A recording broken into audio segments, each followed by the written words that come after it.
নমস্কার, আমরা ভিও cut off entry করছি। এর আগে আমরা ভিও পেমেন্ট এন্ট্রি করেছি। আজকে আমরা ভিও ইনভেস্টমেন্ট এবং ভিও ক্লোজ লোন এন্ট্রি করব। ভিও ইনভেস্টমেন্টে ক্লিক করলাম। এখানে ভিও লেভেলে যত রকমের ইনভেস্টমেন্ট আছে অথবা ব্যাংকের যত ইনভেস্টমেন্ট আছে সেগুলো এখানে এন্ট্রি করতে পারি। আমরা কাট অফ ভিও ইনভেস্টমেন্ট পেজে আছি। প্রথমে প্লাস বাটনে ক্লিক করব। এখানে ইনভেস্টমেন্ট অ্যাটে গিয়ে সিএলএফের ইনভেস্টমেন্ট এন্ট্রি করব, যেহেতু তাই সিএলএফ সিলেক্ট করলাম। টাইপ অফ ইনভেস্টমেন্ট এখানে কম্পালসারি সেভিংস ইন সিএলএফ দিয়ে দিলাম। মোড অফ রিসিপ্ট এখানে আমরা ক্যাশ সিলেক্ট করব, যেহেতু ক্যাশে পেমেন্ট করা হয়।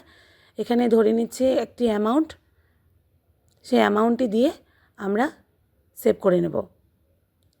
Data saved successfully. আমাদের সিএলএফ লেভেলের ইনভেস্টমেন্ট এন্ট্রি হয়ে গেল। এরপরে আমরা যদি ব্যাঙ্ক লেভেলে ইনভেস্টমেন্ট এন্ট্রি করি, সেক্ষেত্রে ইনভেস্টমেন্ট অ্যাটে গিয়ে ব্যাঙ্ক সিলেক্ট করতে হবে। টাইপ অফ ইনভেস্টমেন্ট এখানে ফিক্সড ডিপোজিট ব্যাঙ্কই আসবে। ভিও লেভেলের যদি কোনো ফিক্সড ডিপোজিট থেকে থাকে সেক্ষেত্রে এই এন্ট্রিটা করতে হবে। এখানে ডেট অফ ইনভেস্টমেন্টে ডেটটা দিয়ে দেবো। মোড অফ রিসিপ্টে ব্যাঙ্কই থাকবে, ব্যাঙ্ক নেম, চেক নাম্বার এবং এখানে অ্যামাউন্ট দিয়ে সেভ করতে হবে। ব্যাক করে চলে আসলাম। এরপরে আমরা ক্লোজ লোন এন্ট্রি করব।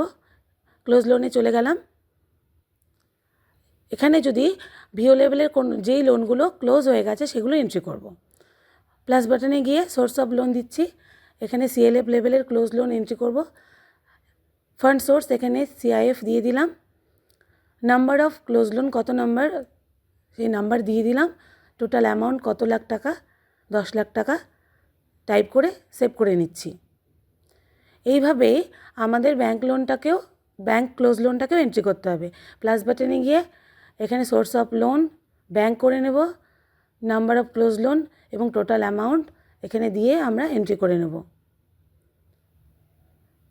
এইভাবেই আমাদের এন্ট্রিটা করতে হবে। ধন্যবাদ।